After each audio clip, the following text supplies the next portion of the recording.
Welcome to the Researcher YouTube channel.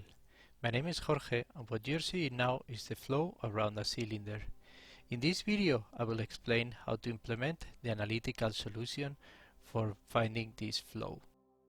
I have created a repository on GitHub to share the code for this example and future ones from the videos that I do on YouTube.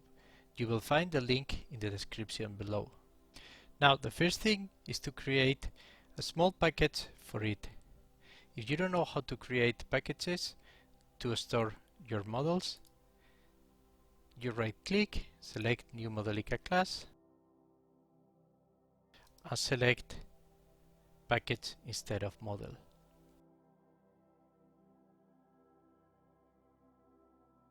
If you go to the icon view, there are several shapes that you can use for creating a very nice icon. Something I wanted to comment when you use lines is just after selecting several points, you can make smooth lines selecting the Bezier option.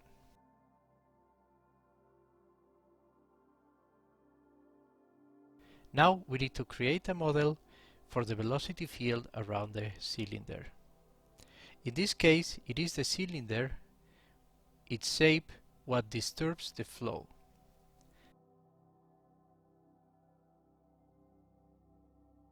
So I created a model with a parameter that the user can change.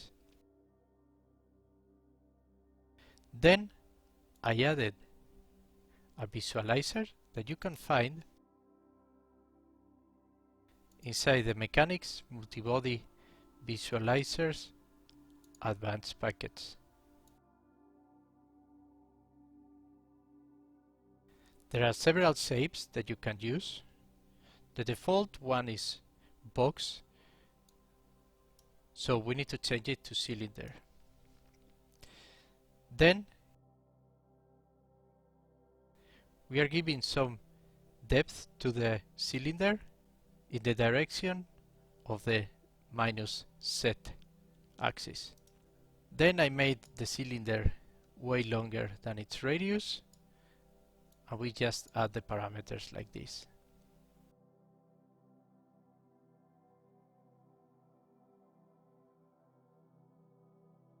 I added a real variable, r, which takes the value of the cylinder radius. This r is what we will use to propagate the shape. To be able to make other components see this r, you can use inner-outer declarations. However, in this component, I am taking a different approach. I am using annotations to define this component in the following manner. Why am I doing that?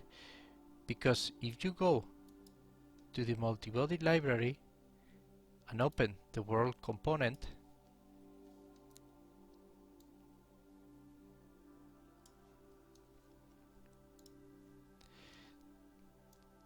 that is how they do it. So when you drag this component into a model, we obtain in that model the component directly declared as inner. As you can see here as well. Why is this important? Because the next step is to define the flow. So we open the model for the flow. And you can see that it will try to find an outer component called velocity field. And from it, it will try to find the value of r, which in this case is the radius of our cylinder. Now that I'm in the flow component, I want to continue by showing here that we add a parameter for the velocity of the flow, and we add the initial position where the flow is coming from. Before I continue, I want to show you the Wikipedia page for polar coordinate systems. Here we can see how to convert between polar and Cartesian coordinates. We will make use of these equations and these ones over here. Why is this important? Because they are used for solving the potential flow around a cylinder. I won't go through the solution. I will leave, however, some additional references in the description, but as you can see here, we will obtain the velocity components in polar coordinates. Notice that in this case the polar coordinates use r and theta, whereas in the polar coordinate system definition it uses r and phi. So we want to use these equations to find v sub r and v sub theta. So as you can see, I have exactly those equations. To find the initial angle theta, I'm using the arc tangent of the initial position of the flow, its entry point. And r, we can use the definition and we simply follow it. It is possible to use something different to the arc tangent. The problem of doing so is that we will lose the sign of the different values. The next thing I'm declaring here as variables are x and y, the positions of that flow particle. I have added, again, as you can see, another visualizer.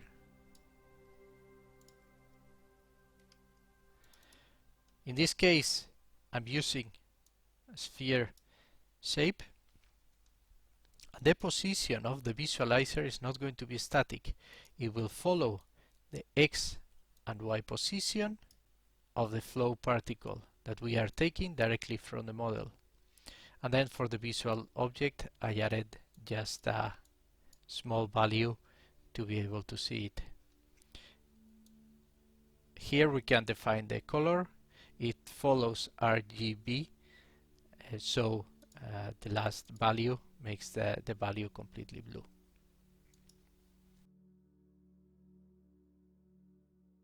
So once we obtain the values of VR and V theta, we can use the operator there in this manner, because what it does, it will assign the derivative of r to the velocity, which makes sense because it does the derivative with respect to time.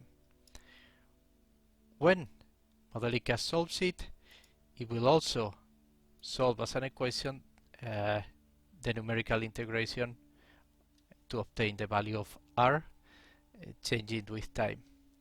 The same for the case of theta. Notice that v theta is divided by r here. If we go back to our equations, you can see that v theta is equals to this, but it comes derivative with respect to theta with r at the beginning. If you see it, it comes from here, so it's very easy to follow, but just don't forget to divide by r.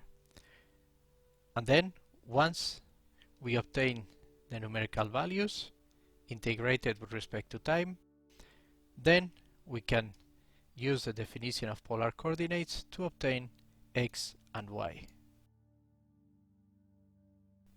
And then what I simply did is I added several of these components, and here we automatically obtain a parameter section where we can define different positions. I have some of them very close to the cylinder or very close to the zero axis, and a few of them farther away to see the difference in the flow. If you go back to the model, exactly here and here there are two singularities. There are two stagnation points. I will not cover that, but just keep that in mind. For the velocity field, you can see that here we can change the radius as well. For the simulation, I'm using just 10 seconds. Try to keep a number of intervals big enough, and I recommend having enabled the launch animation and save the experiment inside the model, and then simply run it. Once you have run the model, you will be able to see an animation similar to this one. It is possible to generate parametric plots, so you can obtain a solution of y with respect to x. If you don't know how to create a parametric plot, you can find the option over here, and you first the key shift and then clicking on one of the variables, and then you release shift and click on the next variable, in this case y. You can see that the scale is a bit inconvenient because there's more distance in the values of x than to the values of y. So you can change that by changing the range.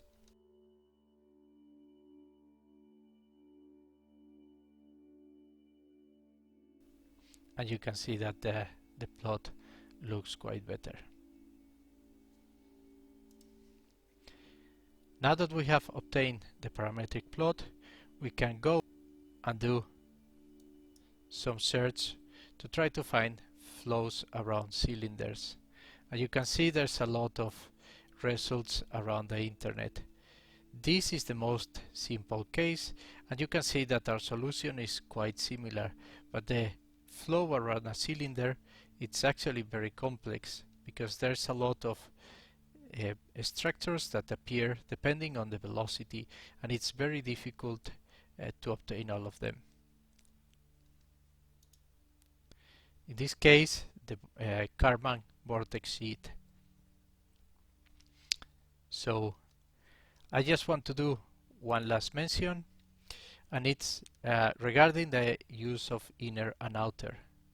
There's another way of propagating these values, and it's by using inner outer inside a component. I will leave the link to this web as well, in case you want to change the example yourself and try to do something similar. This is all for this video. Check the description if you want more information, and thank you so much for watching. See you in future videos.